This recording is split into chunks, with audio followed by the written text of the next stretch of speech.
Hello guys. Guys, आज का जो हमारा टॉपिक है वो है एक्सपायर डोमेन के ऊपर। आप में से बहुत से लोग हमेशा कमेंट करते हैं मेरे वीडियो में कि एक्सपायर डोमेन के ऊपर मैं वीडियो बनाऊं। तो आज मैंने सोचा क्यों ना आप लोगों को एक्सपायर डोमेन के बारे में फुल इन्फॉर्मेशन दी जाए।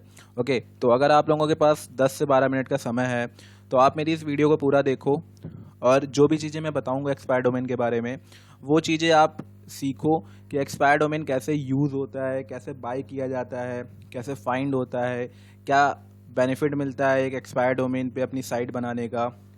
जनरली लोग कैसे एक्सपायर डोमेन पे काम करके लाखों रुपए कमाते हैं। ओके, तो ये सभी चीज़ें मैं आप लोगों को बताऊंगा इस वीडियो में। तो वीडियो स्टार्ट करता हूँ, लेकिन उससे पहले मैं आप लोगों से एक बार रिक्वेस्ट करूँगा कि जितने भी नए लोग हैं जो वीडियो हमारी देख रहे हैं वो चैनल को सब्सक्राइब कर लें। ओके, और जितने भी लोग वीडियो देख रहे हैं अगर उन्होंने चैनल को सब्सक्राइब नहीं किया है तो चैनल को सब्सक्राइब कर लो, क्योंकि बहुत से लोग चैनल को सब्सक्राइब नहीं कर रहे हैं। ये जब मैं एनालिटिक्स देखता हूँ तो उसमें मुझे दिख जाता है। सो रिक्वेस्ट है कि सब्सक्राइब करो, क्योंकि मेहनत लगती है कोई भी टॉपिक खोज के उसके ऊपर वीडियो बनाने में। तो इसके लिए तो एक सब्सक्राइब आपका बनता ही है, इसलिए सब्सक्राइब करो और वीडियो अच्छी लगेगी तो लाइक कर देना। ओके, तो चलिए स्टार्ट करते हैं अपने मेन टॉपिक को। तो मैं बात कर रहा हूँ एक्सपायर डोमेन के बारे में। ठीक है, तो एक्सपायर डोमेन के बारे में आपको मैं ये बता दूं कि ये होता क्या है। तो जनरली आपको मालूम होगा जो भी हम साइट क्रिएट करते हैं उसके लिए हमें एक डोमेन खरीदना पड़ता है। ओके, और वो डोमेन का जो टाइम पीरियड होता है वो 1 साल होता है। मतलब हम लोग जो भी डोमेन बाय करते हैं वो 1 साल के लिए बाय करते हैं। कुछ लोग होते हैं जो डोमेन को काफ़ी 4 साल 5 साल के लिए बाय कर लेते हैं, लेकिन कुछ लोग होते हैं जो 1 साल के लिए ही बाय करते हैं, क्योंकि उनको ये लगता है कि आने वाले टाइम में अगर कोई दिक्कत हो गई इस डोमेन में तो हमारा पैसा बर्बाद नहीं होगा, क्योंकि हम 1 साल बाद रिन्यू तो इसे कर ही कर सकते हैं। ओके, तो इसलिए लोग 1 साल के लिए डोमेन बाय करते हैं। लेकिन जब कोई डोमेन, ठीक है, जिस पे आपने साइट क्रिएट की है, वो डोमेन 1 साल के बाद आप रिन्यू नहीं कर पाते हैं किसी भी रीज़न की वजह से, मान लो उस पर पेनल्टी लग गई या फिर वो अच्छा परफॉर्म नहीं कर रहा है ब्लॉग। ठीक है, आप चाहते हो कि मैं इस जो ब्लॉग को छोड़ दूं, मैं किसी और ब्लॉग को ट्राई करूं, तो वो वाला डोमेन, या फिर मान लो आपने किसी होस्टिंग कंपनी, ठीक है, जैसे नेम चीप हो गया, होस्टिंगर हो गया, गोडैडी हो गया, होस्टगेटर हो गया, आपने वहाँ से डोमेन को बाय किया और मान लो आपका वो अकाउंट आपसे मिस हो गया, उसका लॉगिन आईडी पासवर्ड मिस हो गया, फिर आप अपने डोमेन को 1 साल बाद रिन्यू नहीं कर पाते हो, जिसके बाद आपकी जो साइट है वो जो डोमेन होता है, ठीक है, उसी पे लिंक होता है, वो डिलीट हो जाता है क्योंकि आप उसे रिन्यू नहीं कर रहे हो। तो वो डोमेन डिलीट होने के बाद ये जो लिस्ट होती है, ठीक है, एक्सपायर डोमेन की, यहाँ पर आ जाता है। फिर जनरली जो भी ब्लॉगर जो काफ़ी टाइम से ब्लॉगिंग कर रहे होते हैं या फिर जिनको एक्सपायर डोमेन की नीड होती है, वो इन लिस्ट में आपके ब्लॉग को चेक करते हैं। ठीक है, उसके बाद उस डोमेन को बाय करके वो खुद उस पर काम करना चालू कर देते हैं। ओके, तो इसे बोलते हैं एक्सपायर डोमेन। अब एक्सपायर डोमेन कैसे फाइंड किया जाता है, कैसे एक्सपायर डोमेन को यूज़ किया जाता है, उसके बारे में बात करने से पहले मैं आप लोगों को बेनिफिट बता दूं कि एक्सपायर डोमेन का बेनिफिट क्या होता है। तो जनरली बेनिफिट तो बहुत हैं, लेकिन जनरली कुछ बेनिफिट्स हैं जो कि इस ब्लॉग में कवर है। ठीक है, तो वो मैं आप लोगों को बता देता हूँ कि मेन क्या बेनिफिट है। तो सबसे पहला बेनिफिट ये होता है कि अगर आपको एक ऐसा डोमेन मिल जाए, ठीक है, जिस पे ये समझ लो कि वो ब्लॉग 1 साल पहले, मतलब जब तक उसका टाइम पीरियड था, जो मेन ओनर था जिसने उस पर साइट क्रिएट की थी, वो साइट अगर काफ़ी अच्छी परफॉर्म कर रही है, ठीक है, तो अगर आप उस एक्सपायर डोमेन को बाय कर लेते हो और उस पर अपनी ब्लॉग को क्रिएट कर लेते हो, तो जो भी पुराना उसका एसईओ बेनिफिट था वो आपके मेन ब्लॉग पे आ जाता है।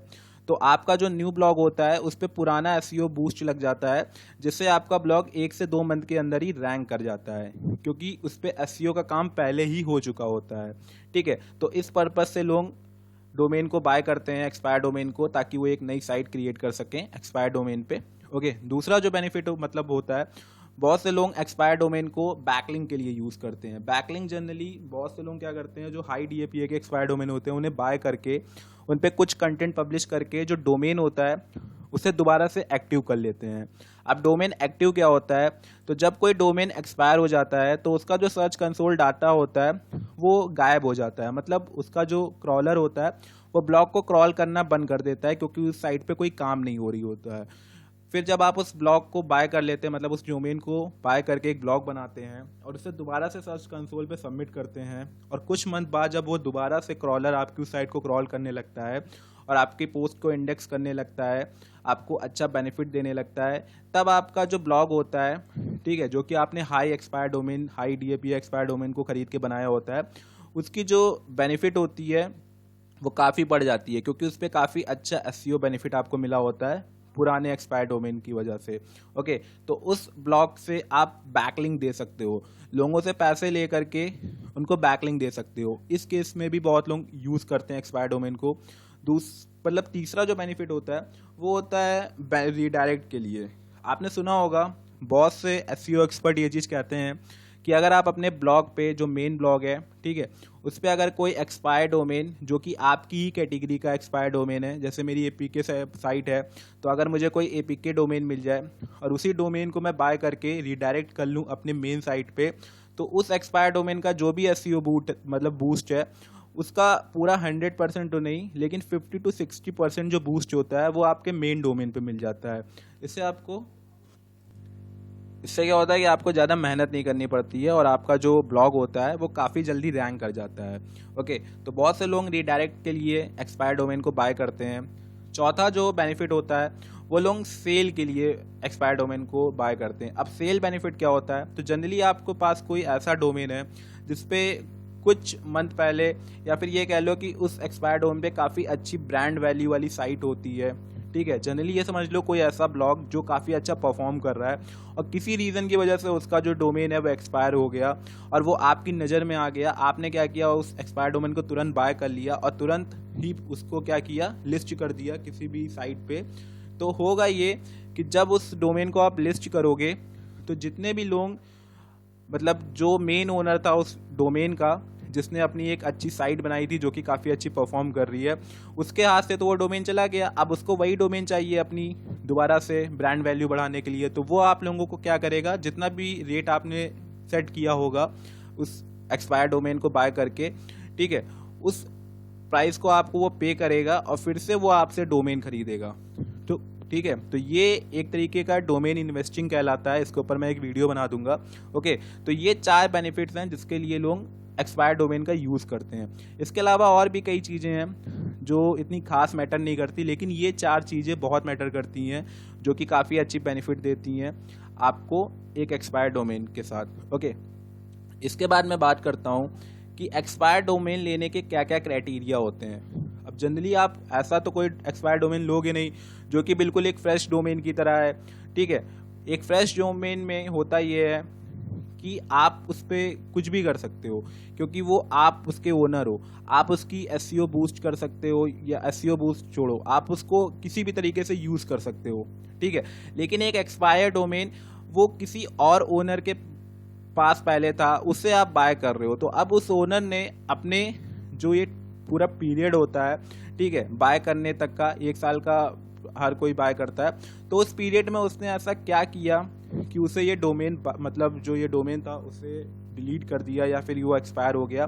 तो वो चीज़ें मैटर करती हैं यहाँ पर। जनरली मैं आप लोगों को थोड़ा इजी वे में बता दूं कि अगर आप कोई ऐसा डोमेन बाय कर रहे हो जो कि एक्सपायर डोमेन है, तो कुछ क्राइटेरिया हैं जो हमें ध्यान में रखना चाहिए। सबसे पहला क्राइटेरिया, ऐसे तो क्राइटेरिया बहुत है लेकिन कुछ मेन क्राइटेरिया ये आपको बताऊंगा। ये एक ब्लॉग है, ठीक है, ब्लॉगिंग एक्स, इन्होंने काफ़ी अच्छा कंटेंट इसके ऊपर कवर किया है, तो मैं इन्हीं की ब्लॉग से हेल्प से आपको समझा देता हूँ। तो जनरली जो भी हम एक्सपायर डोमेन बाय कर रहे हैं उसको हम पहले चेक कर लेंगे कि कुछ चीज़ें इसमें ऐसी तो नहीं है जिस वजह से इसको जो मेन ओनर था उसने डिलीट कर दिया या फिर इस डोमेन को छोड़ दिया। तो वो सबसे पहली क्राइटेरिया आ जाती है उसमें, स्पैम। मतलब आपका जो एक्सपायर डोमेन है जो आपने बाय कर लिया है या फिर आप बाय करने का सोच रहे हो, उसमें ऐसा तो नहीं है कि कोई ऐसा कंटेंट उसने डाल दिया हो जिससे उसका स्पैम स्कोर हाई हो गया हो और उसके बाद वो कंटेंट या फिर वो डोमेन कोई काम का नहीं है। ओके, तो इस केस में आप लोग कोई भी डोमेन जो बाय कर रहे हो उसका स्पैम स्कोर देखो। ओके, स्पैम स्कोर के बाद जो चीज़ आती है वो आती है स्पैम लिंक।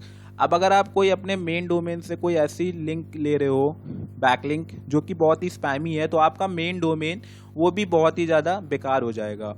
इस केस में आप ये समझ लो कि जो भी आप एक्सपायर डोमेन बाय कर रहे हो या फिर जो एक्सपायर डोमेन आप लेने जा रहे हो उसको आप पहले चेक कर लो कि कहीं इसने ऐसे तो साइट से बैकलिंक तो नहीं ले रखी है जो कि काफ़ी स्पैमी हो, जिससे आपका ये जो एक्सपायर डोमेन है वो भी स्पैमी हो गया हो और इसी रीज़न से जो मेन ओनर है उसने इस ब्लॉक को छोड़ दिया हो।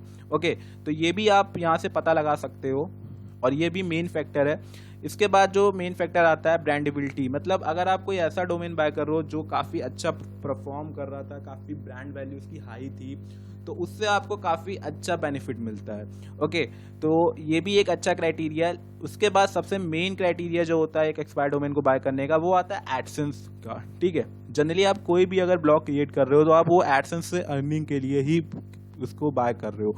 अब अगर आपका जो वो मेन डोमेन है जो आप बाय कर रहे हो एक्सपायर डोमेन, ठीक है, वो डोमेन अगर एडसेंस पे बैन है तो आप उस पर कभी एडसेंस का अप्रूवल नहीं ले पाओगे। इसलिए जो भी आप डोमेन बाय कर रहे हो एक्सपायर डोमेन, उसका आप एडसेंस चेक कर लो कि उस पर बैन तो नहीं है। ओके, उसके बाद ये ट्रस्ट फ्लो है तो ये इतना कुछ खास नहीं। उसके बाद आता है फेसबुक बैन। अब फेसबुक बैन क्या होता है, जनरली कुछ डोमेन ऐसे होते हैं जो कि डिजिटल मार्केटर्स बाय करते हैं, उससे ऐड रन करते हैं और जब उनका ऐड सस्पेंड हो जाता है या फिर ऐड अकाउंट सस्पेंड हो जाता है तो वो डोमेन का जो यूआरएल होता है या फिर वो जो डोमेन होता है उस डोमेन को हम फेसबुक पे शेयर नहीं कर सकते हैं। इसलिए आप जो भी डोमेन बाय कर रहे हो उसे क्या करो, पहले आप जैसे ये डोमेन है इस डोमेन को यहाँ से क्लिक करके फेसबुक पे शेयर करके देख लो। अगर वो शेयर हो रहा है, ठीक है, उसकी लिंक यूआरएल वहाँ पर शेयर हो जा रही है, तो समझो वो फेसबुक पे बैन नहीं है। अगर नहीं हो रहा है तो समझ जाओ कि वो फेसबुक पे बैन है। आप उसका कोई भी यूआरएल कोई भी कंटेंट फेसबुक पे नहीं मतलब शेयर कर सकते हो। ओके, इसके बाद जो चीज़ आती है वो आती है पेनल्टी। पेनल्टी सबसे मेन है। अगर कोई आप ऐसा एक्सपायर डोमेन बाय कर रहे हो जिसपे पहले कभी पेनल्टी पड़ी है तो आप उस डोमेन पे कुछ नहीं कर सकते हो। जनरली मैं एग्जांपल के तौर पे बता दूं, अभी कुछ टाइम पहले मैंने एक डोमेन बाय किया था जिस डोमेन पे पेनल्टी लगी हुई थी।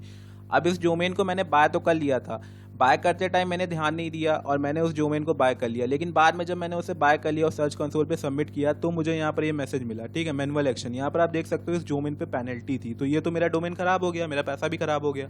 ओके, तो ये चीज़ें हैं, कुछ क्राइटेरिया हैं जो हमें ध्यान रखनी चाहिए एक एक्सपायर डोमेन को बाय करने से पहले।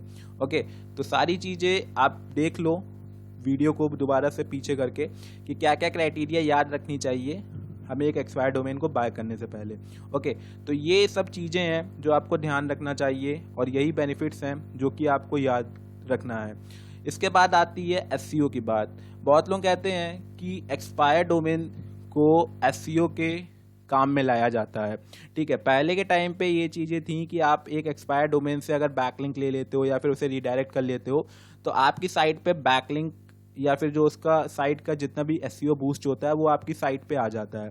ठीक है, लेकिन ये 2021 है, इस टाइम पे गूगल या फिर जो एल्गोरिदम है गूगल का वो बहुत ही ज़्यादा स्मार्ट है। वो इजीली कैच कर लेता है कि आप ये एक्सपायर डोमेन से बैकलिंक ले रहे हो और ये बूस्ट जो है ट्रांसफ़र कर रहे हो अपने मेन डोमेन पे, तो वो चीज़ें गूगल अब कैच कर लेता है, इसलिए इतना ज़्यादा खास बेनिफिट नहीं देता है। लेकिन जनरली मेरा जो एक्सपीरियंस है वो यही है कि अगर आप एक एक्सपायर डोमेन बाय करके उसे रीडायरेक्ट कर रहे हो, ठीक है, तो आपको ना तो उसमें कोई पेनल्टी मिलेगी, ठीक है, बहुत लोग ये कहते हैं कि इस पर पेनल्टी भी मिलती है और ये भी कहते हैं कि इससे अगर आप बैकलिंक लोगे तो आपकी जो रैंकिंग है वो डाउन हो जाती है, वगैरह वगैरह चीज़ें बताते हैं। लेकिन मेरा जो एक्सपीरियंस है वो यही है कि ऐसा कुछ नहीं है। गूगल तो ये कहता है कि ब्लॉग पे अगर आप रीडायरेक्ट मतलब एक्सपायर डोमेन से बैकलिंक ले रहे हो या फिर आप अपने ब्लॉग पे बैकलिंक बना रहे हो तो वो एक तरीके से ब्लैक हैट है। लेकिन बैकलिंक काम करती है, बिना बैकलिंक के आप अपनी आर्टिकल को रैंक नहीं करा सकते हो। उसी तरह एक्सपायर डोमेन है, बस एक्सपायर डोमेन क्या है कि वो डोमेन जो है वो एक्सपायर हो चुका है, वो ब्लॉग एक्टिव नहीं है। अब आपने उसी डोमेन को बाय करके, ठीक है, अपना यूज़र आईडी या फिर अपना जो ओनरशिप है वो आपने चेंज की है, ठीक है, तो गूगल ये सब चीज़ें तो नहीं देखता है। गूगल बस ये देखता है कि आप इसे रीडायरेक्ट कर रहे हो। तो रीडायरेक्ट अगर आप कर रहे हो तो वो चीज़ें, बहुत लोग ये कहते हैं कि ये एक स्पैमी होती है और गूगल इसे इजीली कैच कर लेता है। लेकिन मेरा सिंपल वे में ये कहना है कि आप अगर 1 से 2 एक्सपायर डोमेन बाय करके उसे रीडायरेक्ट कर रहे हो अपने मेन डोमेन से, तो उसे गूगल ज़्यादा गौर नहीं करता उसके ऊपर, ठीक है, उसे वो नॉर्मली ही लेता है। हाँ, ये है कि आपका जो एसईओ बेनिफिट है वो इतना नहीं देता है, आपको पहले 60 से 70% देता था, लेकिन अब और भी कम हो चुका है। आपको थोड़ा बहुत एसईओ बेनिफिट मिलेगा, लेकिन पेनल्टी और बाकी वगैरह वगैरह चीज़ें जो लोग बताते हैं वो सब कुछ नहीं है। ठीक है, आप इजीली अपने एक्सपायर डोमेन को बाय करके उसे ट्रांसफ़र कर सकते हो अपने मेन डोमेन के साथ, मतलब रीडायरेक्ट कर सकते हो और एसईओ का बेनिफिट ले सकते हो। आपको थोड़ा बहुत बेनिफिट मिलेगा और ये मेरा प्रैक्टिकल एक्सपीरियंस है, मैं ये करके देख चुका हूँ। ठीक है, आप अगर काफ़ी सारे एक्सपायर डोमेन को बाय करके अगर रीडायरेक्ट करोगे अपने मेन डोमेन पे, उस केस में आपको पेनल्टी मिल सकती है, लेकिन एक दो डोमेन बाय करके रीडायरेक्ट करने में आपको पेनल्टी या फिर आपकी जो रैंकिंग है वो सब डाउन नहीं होगी। ओके, तो ये एसईओ का मेन फैक्टर है। पहले के टाइम पे एक्सपायर डोमेन काफ़ी काम करता था, लेकिन अब के टाइम पे इतना बेनिफिट नहीं देता है, लेकिन आपको थोड़ा बहुत बेनिफिट मिल जाएगा अगर आप एक्सपायर डोमेन को रीडायरेक्ट कर रहे हो। ठीक है, या फिर उससे बैकलिंक ले रहे हो। फाइवर पे आप अगर कोई भी बैकलिंक बाय करोगे तो वहाँ पर जितने भी गिग्स क्रिएट हैं वो लोग क्या करते हैं, जो बैकलिंक सेल करते हैं वो लोग एक्सपायर डोमेन जो कि हाई डीएपीए की साइट्स होती हैं वहीं से एक्सपायर डोमेन को बाय करते हैं, अपनी साइट को एक्टिव करते हैं पोस्ट डाल के, जैसा कि मैंने पहले बताया था, और फिर उसी से बैकलिंक देते हैं जिसका वो $5 या फिर $2-3 चार्ज करते हैं। ओके, चार्ज करते हैं। तो उस केस में आप समझ सकते हो कि उनके ब्लॉग पे अगर पेनल्टी नहीं है और वो बैकलिंक ज़्यादा काम नहीं करती हैं, लेकिन हाँ थोड़ा बहुत तो काम कर ही जाती हैं। ठीक है, तो अगर उन बैकलिंक मतलब वो बैकलिंक जो कि हम एक्सपायर डोमेन से ले रहे हैं अगर वो काम कर रही हैं, तो एक्सपायर डोमेन को डायरेक्ट अगर आप अपनी साइट पे लगाओगे तो वो भी काम कर रही है। अगर बिल्कुल ही बैकलिंक काम नहीं करती है एक्सपायर डोमेन वाली, तो जो एक्सपायर डोमेन के जो ब्लॉग्स हैं उनसे जो आप बैकलिंक ले रहे हो उनसे भी आपको वैल्यू ना मिलती और उनसे भी पेनल्टी मिल जाती। इसलिए एक्सपायर डोमेन को आप एक ब्लॉग या फिर एक रीडायरेक्ट फॉर्म में अपने मेन ब्लॉग पे बैकलिंक के लिए यूज़ कर सकते हो। ओके, ज़्यादा नहीं, एक दो एक्सपायर डोमेन को। ओके, इसके बाद मैं बात करूँगा कि कैसे आप एक्सपायर डोमेन बाय करोगे। तो जनरली देखो, सबसे पहले आप लोग एक्सपायर डोमेन का पता लगाओ। एक्सपायर डोमेन पता लगाने के लिए आपको expiredomain.net साइट पे आना पड़ेगा। यहाँ पर आपको रजिस्ट्रेशन करना पड़ेगा। यहाँ पर आपको काफ़ी सारे फिल्टर्स मिलने हैं जिसमें आप देख सकते हो delete domain, delete .com domain, delete .net, delete org। तो यहाँ पर आपको जैसा भी डोमेन चाहिए आप क्लिक कर लो। अगर मुझे .com डोमेन चाहिए डिलीट, तो मैं यहाँ पर क्लिक कर लूँगा और यहाँ पर नीचे आप देख सकते हो पूरी लिस्ट आ चुकी है। ओके, अब इसमें से मैं कोई भी डोमेन बाय कर लूँगा। जनरली हमें यहाँ पर एक फ़िल्टर भी मिलता है। इस फिल्टर में हम अपने हिसाब से जो भी हमारी नीड्स हैं, जैसे कि यहाँ पर डोमेन नेम अलाउ कि कौन से नेम पे आपको डोमेन चाहिए, तो मैं चाहता हूँ कि ऐसा डोमेन मिले जिसमें APK वर्ड हो। ठीक है, या फिर आप यहाँ पर देख सकते हो डोमेन की ब्लैक लिस्ट। ये सब चीज़ें इतनी खास नहीं है। कंट्री सेलेक्ट कर सकते हो, कितने दिन पुराना डोमेन है ये सेलेक्ट कर सकते हो। जनरली 6 महीने पुराना डोमेन काम करता है काफ़ी अच्छे से, क्योंकि वो एक तरीके से अभी जल्दी ही उसका मतलब सब कुछ डाउन हुआ होता है, तो वो जल्दी एक्टिव भी हो जाता है और काफ़ी अच्छा बेनिफिट भी देता है। अगर 2-3 साल पुराना डोमेन है तो वो आपको इतना खास बेनिफिट नहीं देगा। ओके, और उसे ईजिली गूगल कैच भी कर लेगा कि इस बंदे ने एक्सपायर डोमेन के लिए यूज़ किया। लेकिन अगर 3 महीने 6 महीने के अंदर आप डोमेन को ले रहे हो और उसे यूज़ कर रहे हो, तो उससे आपको SEO बूस्ट भी मिलेगा और आपको काफ़ी अच्छा उसका SEO में बूस्ट और काफ़ी अच्छी परफॉर्मेंस भी देखने को आपको मिलेगी। ओके, तो यहाँ पर मैंने फ़िल्टर यूज़ करके जब यहाँ पर अप्लाई किया तो हमने देखा कि यहाँ पर कुछ डोमेन्स आ चुके हैं। अब ये डोमेन की पूरी लिस्ट चाहिए। अब इस डोमेन को आप क्या करो, जो मैंने क्राइटेरिया बताए हैं उन क्राइटेरिया की हेल्प से इन सारे डोमेन्स को चेक करो, इनमें से कौन सा डोमेन अच्छा है। उस डोमेन को आप देखो जाके कि वो अवेलेबल है कि नहीं। अगर वो अवेलेबल है तो आप यहाँ से बाय मत करो, यहाँ पर इसका बहुत ज़्यादा प्राइस होगा। आप अपनी कोई भी होस्टिंग कंपनी जहाँ से आपने होस्टिंग ली है, आप वहाँ पर जाके इस डोमेन को सर्च करो और .com डोमेन का जो प्राइस एक्चुअल चल रहा होगा 700, 800, 900, उस हिसाब से आप वहाँ से डोमेन को बाय करके अपने ब्लॉग्स की बैकलिंक के लिए या तो ब्लॉग बना के ले सकते हो या तो रीडायरेक्ट करके अपने मेन ब्लॉग से ले सकते हो। ओके, तो यहाँ से आप अपनी बैकलिंक या मतलब अपना एक्सपायर डोमेन फाइंड कर सकते हो और उसे यूज़ कर सकते हो। इसके अलावा फाइवर पे बहुत से ऐसे गिग्स हैं जो कि एक्सपायर डोमेन देते हैं और वो एक्सपायर डोमेन आप लोगों को काफ़ी कम रेट में वो देते हैं फाइंड करके, जो कि काफ़ी हाई DAPA के साथ होते हैं और उनकी जो बैकलिंक्स होती हैं वो काफ़ी एक्टिव होती हैं। ठीक है, मतलब हाई ब्लॉक से होती हैं जो कि हमें SEO में और भी बूस्ट देते हैं। उसके ऊपर मैं कल एक वीडियो बनाऊंगा कि कैसे आप एक अच्छा डोमेन, एक परफेक्ट डोमेन बाय कर सकते हैं, ठीक है, या फाइवर से और इस साइट की हेल्प से।